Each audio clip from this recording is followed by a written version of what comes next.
Hello সবাই, ভীষণ সুন্দর একটা ভিউ থেকে আমি আজকের আমার ব্লগটা শুরু করছি।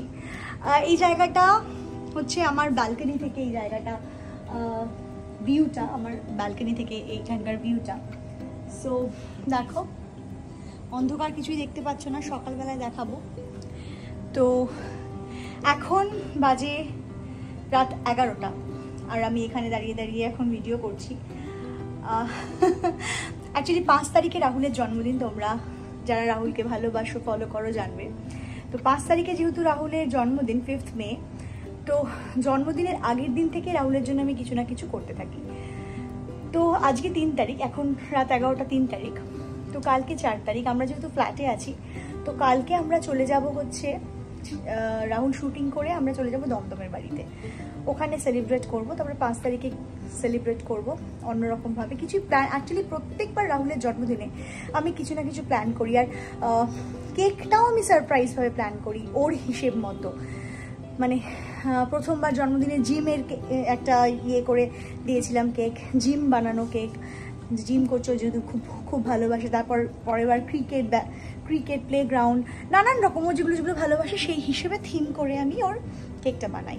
তো এই বছরে আমার প্রেগনেন্সির জন্য আমার যেহেতু শরীরটা ভালো যাচ্ছে না, সেই জন্য আমি কথা বলেও হাঁপিয়ে যাচ্ছি। তো সেই জন্য আমি একদমই সেভাবে কিছু প্ল্যান করিনি রাহুলের জন্য। এটা 7 বছর আমাদের সম্পর্কে, this is the first time যে আমি রাহুলের জন্মদিনে সেভাবে কিছুই প্ল্যান করিনি, কিছুই না। তো 5 তারিখের প্ল্যানটাও জানি না কি হবে, এইটুকু জানি যে কালকে বাবা মার সাথে গিয়ে কেক কাটাকাটি হবে।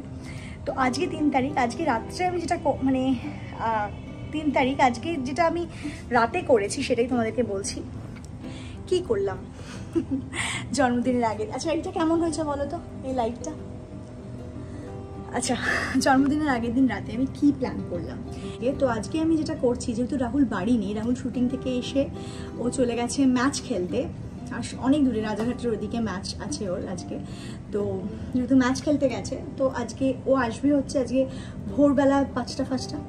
তো এই এখন আমি সারা রাতটা কী করবো, আর দুপুরবেলা রান্না করতে ঢুকলে না আমার খুব কষ্ট হয়। মানে আজকে যেরকম মাথা ঘুরে আমি পড়ে গেছিলাম কাজে, মানে আমার যে হাউস হেল্প দিদি রয়েছেন, পিয়ালি মাসি, উনি ভাগ্যের সে সময় রান্নাঘরেই আমার সাথে ছিলেন, উনি বাসন মাজছিলেন। আর পুরো মানে আমার শরীরে কাটা দিয়ে বমি ফমি এসে গেছিলো, মানে খুব খারাপ অবস্থা ছিল। তো দুপুরবেলায় গরমে আমি রান্নাঘরে ঢুকতে পারছি না, অগত্যা করতে হবে, কেন কি আমি হেল্পিং হ্যান্ড পাচ্ছিও না খুঁজে।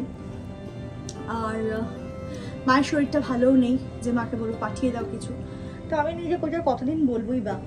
তো সেই কারণের জন্য আমি করছিলাম, খুব কষ্ট হচ্ছিল। তো তারপরে তোমার কোনো রকমের রান্নাবান্না করে খেয়েছি। তো আমি ভাবলাম যখন রাত্রেবেলা রাহুল থাকবেই না, তখন একটা কাজ করা যাক, আমি এই রাত্রিটা ইউজ করি রাহুলের যত ফেভারিট ডিশেস রয়েছে সেগুলো আমি করে ফেলি। কালকে 4 তারিখ হয়ে যাবে, কালকে আমি দুপুরবেলা রাহুল যখন লাঞ্চে খেতে আসবে এইগুলো সব সারপ্রাইজ দেবো। তার মধ্যে কি আছে, কাস্টার্ড, ও আমার হাতের কাস্টার্ড খুব ভালোবাসে, ও আমার হাতে তাইচিন চিকেন খুব ভালোবাসে, ও ধোকাও ভালোবাসে খুব।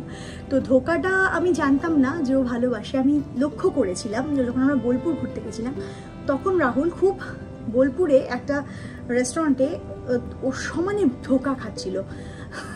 তো আমি বুঝলাম যে ও ধোকা দিয়েই পুরো ভাত খেয়ে নিয়েছিল, পোস্ত আর ধোকা দিয়ে। তো বুঝলাম যে আচ্ছা, ও ধোকা খুব ভালোবাসে। তো আমি আজকে ইউটিউব দেখে ধোকা ট্রাই করেছি প্রথমবার করার জন্য, মানে করেছি বলতে করবো, প্ল্যান করে রেখেছি।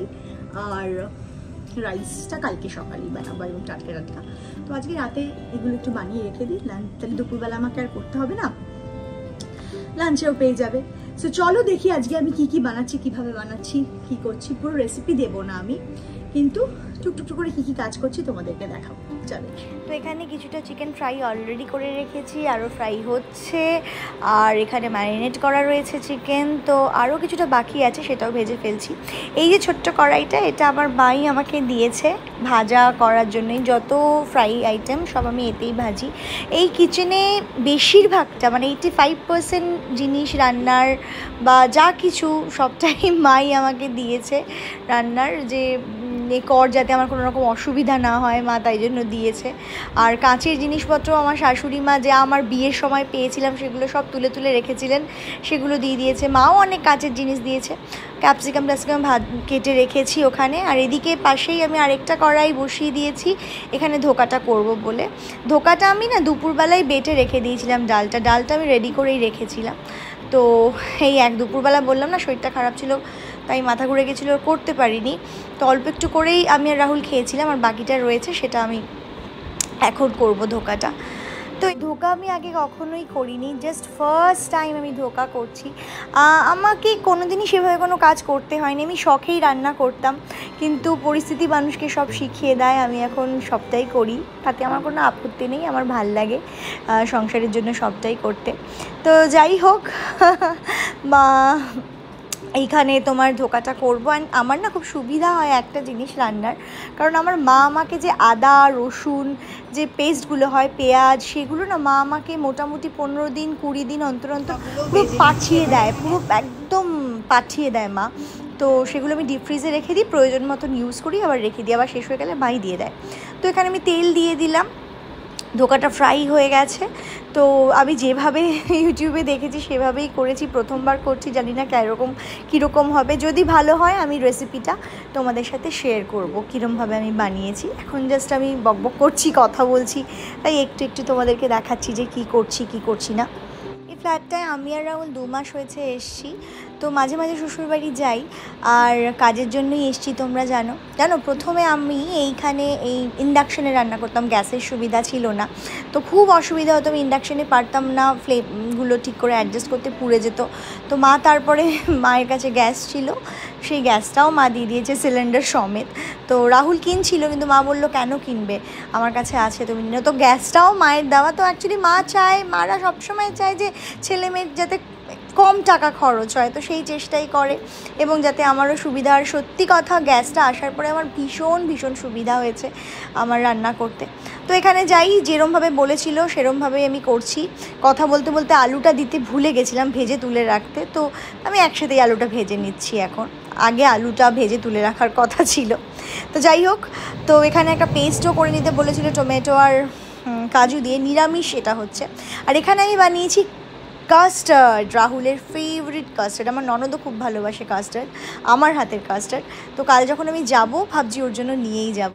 আর এখানে এবারে চিলি চিকেনের প্রস্তুতি চলছে, আমি এবারে চিকেনটা করে ফেলছি, আর এর মাঝেই আমি কাস্টার্ডটা করে ফেলেছিলাম। তো কাস্টার্ডটা ঠান্ডা হতে দিয়েছি, ঠান্ডা হলে পরে আমি ফ্রিজে ঢোকাবো, ওর মধ্যে ফল দিয়ে তারপরে ফ্রিজে ঢোকাবো।